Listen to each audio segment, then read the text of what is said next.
What's going on there, everyone? Well, Antifa strikes again, and man, do they not know how to strike a real opponent of theirs.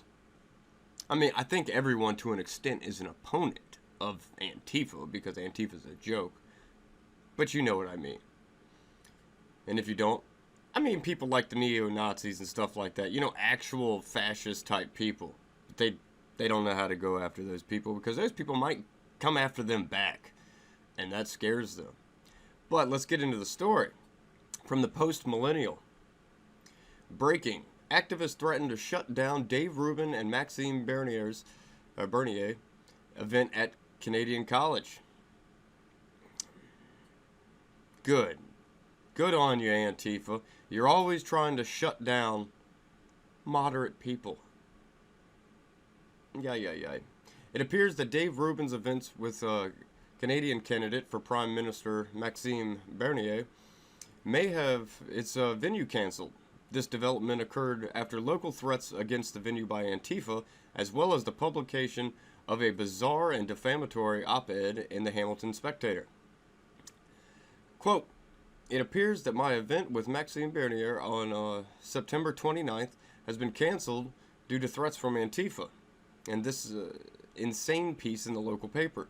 The school is now demanding 10 times the original security cost and could demand more before the showtime," Rubin tweeted this evening. Do they not realize that Dave Rubin is a liberal? Oh, that doesn't matter. That doesn't matter to Antifa because they actually are not principled at all. Because they did just attack the Minds event, which was about ending racism. The head speaker was a man who de-radicalized KKK members. A black man who de-radicalized KKK members. But yeah, they tried to shut that event down too. Actually had to get it moved. To the best of my knowledge, they actually have a legal situation going on between the organizers of the event and the place they were supposed to have the event because they canceled the contract. But what can you do about that? The op-ed written by Evan Balgord states that Rubin is a far-right YouTube personality and a significant part of the radicalization process ushering people into neo-Nazi movement. That is actually proven false. That is completely proven false. Rubin and his YouTube channel have actually helped de-radicalize people. Because he puts out a better point of view than their crazy ideological driven views. Rubin has recently interviewed 3 Democratic presidential candidates on his popular YouTube show, The Rubin Report. The notion that a moderate classical liberal talk show host who advocates for ideological diversity and free speech is ushering people into neo-Nazi movement is beyond insane. One has to wonder how this opinion piece got past the editors at the Spec. It's because they don't care. I think a big portion of this has to come with the Rubin Report is now on the Blaze, which is a Glenn Beck company. And not a lot of people like Glenn Beck. I gotta admit, as a person, I don't really like Glenn Beck all that much. I do have a butt ton of his books. I like him better as a writer than just watching him, to be honest with you. But I think that might have something to do with this. Because The Blaze has a lot of people on it that left-wing fanatics and freaks hate. You got Steven Crowder. You got old boy from that one Duck show, Duck Dynasty, I think it was called. And Glenn Beck himself, which a lot of people don't like. What's his name? Mark Levin. He's on there, which a lot of the people on the left don't like. So I wonder if that has anything to do with why Antifa wants to pick on this liberal, classical liberal Dave Rubin. That journalist bio lists him as the executive director of the Canadian Anti-Hate Network.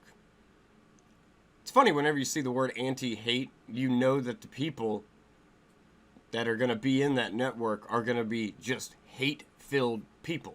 It's funny. This is a group that also convinced a Winnipeg gallery to cancel a People's Party of Canada event in coordination with the Winnipeg anti-fascist groups and the arts community. Rubin says that at this point they are unsure if they will need to seek out a new venue or if the matter can be settled. But he has already committed to waiving his speaking fee to put forward or toward the cost of security that the venue is now attempting to enforce. Rubin has made a career of open dialogue and debate. Rubin is very good at talking to people from the ideological other sides. He's very good at it. He's just not a mean person. He's not maniacal. He'll sit on there and have a conversation with anybody to see, where they can find common ground. He'll call them kind of on some of the things he doesn't like. But he's real soft. He's a real soft guy. The fact that a popular talk show host and a legitimate candidate for a Canadian Prime Minister could be labeled as hateful figures is preposterous enough.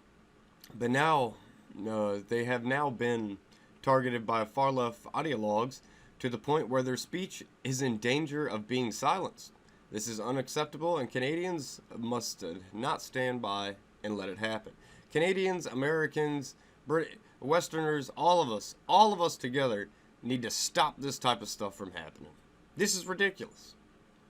This is ridiculous. We can't get anywhere if we can't talk. If we can't speak, how are we supposed to bring anyone together? How are we supposed to make sense of such a nonsensical world if we can't even speak to each other? If we can't debate? I always say, debate and dialogue is the way, it's just the way to go. It's the way to go.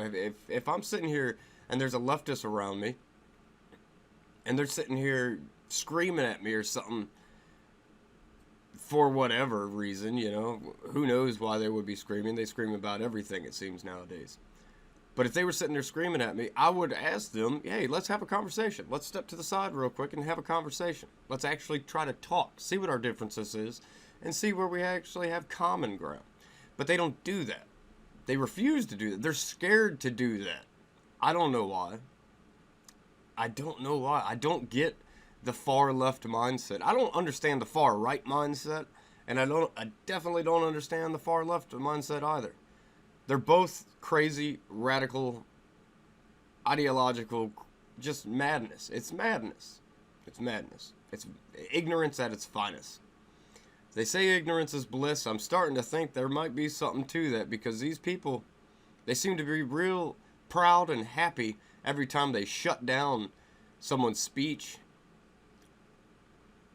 See, I don't know how Canada, if they even have a constitution or anything like we have here in America, but everyone, I think, should have one, because people need to be protected from this exact thing.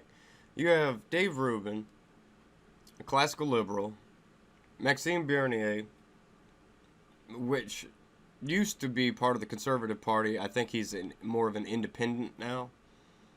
And Canada's Conservatives, just like Britain's Conservatives, are much different from us Conservatives. Really, in Britain, their Conservatives would be called our Democrats. When it comes to conservatism, America is probably one of the most conservative, actually conservative places when it comes to our conservatives. But I just don't understand why Antifa wants to shut down moderate voices. I get why they come after some of the people on the right, some of the more fervent people on the right, but to go after someone like Dave Rubin, all you're doing is making yourself look bad. You're making yourself look even more pathetic than you usually look, which is pretty sad. Pretty sad. But I've ranted enough. I'd love to hear your comments on this. And as always, like, share, and subscribe. I will catch you on the flip side.